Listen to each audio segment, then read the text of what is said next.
Assalamualaikum warahmatullahi wabarakatuh. Kami dari kelompok 12 akan menjelaskan tentang materi meneladani kehidupan dari cerita pendek. Sebelumnya, perkenalkan, saya Salma Deswina dan teman-teman saya ada Dian Rizky Pratiwi, Ayu Lestari, Valen Putri Anggraini, dan Utari. Cerita pendek merupakan tiruan dari kenyataan yang telah diolah menggunakan pemikiran, gagasan, dan imajinasi dari penulisnya. Oleh karena itu, banyak nilai-nilai yang dapat diambil dari cerita pendek sebagai bahan renungan atau pembelajaran bagi kita, baik secara tersurat maupun tersirat. Untuk lebih jelasnya akan dijelaskan oleh teman-teman saya. 1. Nilai moral, yaitu nilai yang berkaitan dengan akhlak, budi pekerti, susila, atau baik buruknya tingkah laku. 2. Nilai sosial atau kemasyarakatan, yaitu nilai yang berkaitan dengan norma yang berada di dalam masyarakat.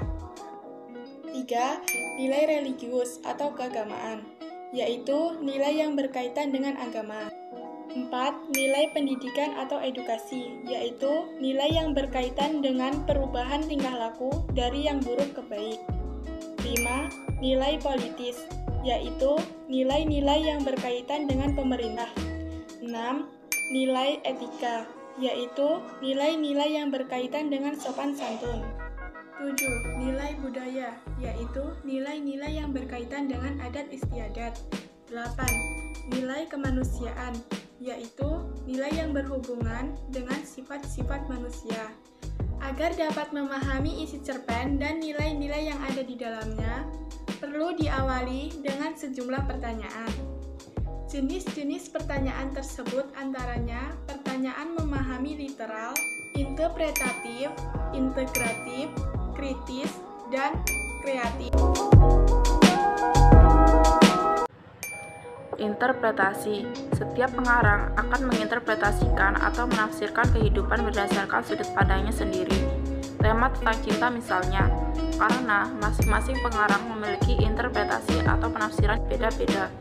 Ceritanya pun menjadi berbeda-beda antara pengarang yang satu dengan pengarang yang lainnya.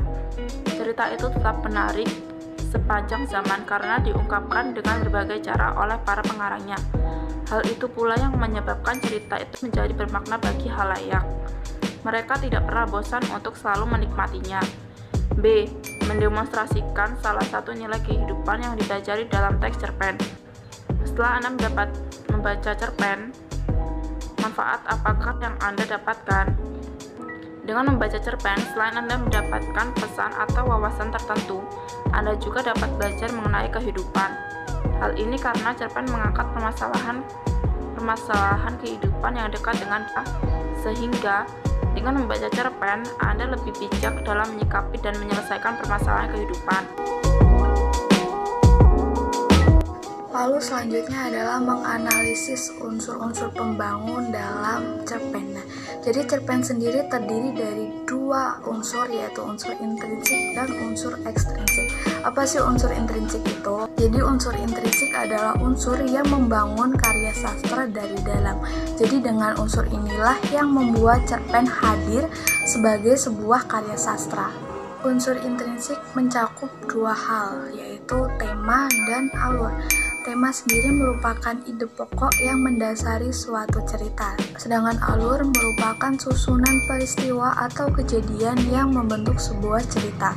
Alur sendiri dibagi menjadi 3 macam, yaitu alur maju, alur mundur, dan alur campuran. Alur sendiri mempunyai beberapa tahapan, yaitu yang pertama tahap pengenalan situasi cerita. Ini berupa tokoh, latar, dan sebagainya. Lalu yang kedua adalah tahap pemunculan masalah atau konflik. Yang ketiga, tahap peningkatan atau perkembangan konflik. Yang keempat adalah tahapan puncak masalah atau konflik, atau bisa juga disebut klimaks. Yang terakhir adalah tahap penyelesaian masalah. Lalu selanjutnya ada yang namanya penokohan. Penokohan sendiri merupakan cara pengarang menggambarkan dan mengembangkan sifat karakter pada tokoh dalam cerita. Sifat karakter sendiri dapat dijelaskan secara langsung atau analitik dan secara tidak langsung atau dramatik. Metode langsung (analitik) merupakan sebuah metode pemberian watak tokoh oleh pengarang dengan mendeskripsikan wataknya secara langsung. Metode tidak langsung (dramatik) merupakan sebuah metode pemberian watak tokoh oleh pengarang dengan menampilkan tokoh secara tidak langsung atau tidak mendeskripsikan secara eksplisit sifat serta tingkah laku tokoh. Metode tidak langsung ini dilakukan melalui tindakan tokoh, pikiran, dan perasaan tokoh, dialog antar tokoh, deskripsi fisik tokoh, reaksi tokoh, lingkungan sekitar tokoh, serta tanggapan tokoh lain. Latar atau setting adalah tempat, waktu, dan suasana berlangsungnya kejadian dalam cerita. Sudut pandang (point of view) adalah posisi pengarang dalam membawakan cerita. Sudut pandang yang digunakan dalam cerita meliputi sudut pandang orang pertama, pelaku utama, orang pertama, pelaku sampingan, sudut pandang orang ketiga serba tahu, dan sudut pandang orang ketiga pengamat. Amanat adalah pesan yang ingin disampaikan pengarang kepada pembacanya. Unsur ekstrinsik, yaitu unsur yang berada di luar karya sastra tersebut. Tetapi secara tidak langsung, unsur ini mempengaruhi dari penciptaan karya sastra tersebut, meliputi latar belakang pengarang dan situasi sosial budaya saat karya sastra ini diciptakan. Baik, itu saja dari kelompok kami, kelompok 12. Bila ada salah kata, kami mohon maaf. Kami akhiri. Wassalamualaikum warahmatullahi wabarakatuh. Terima kasih.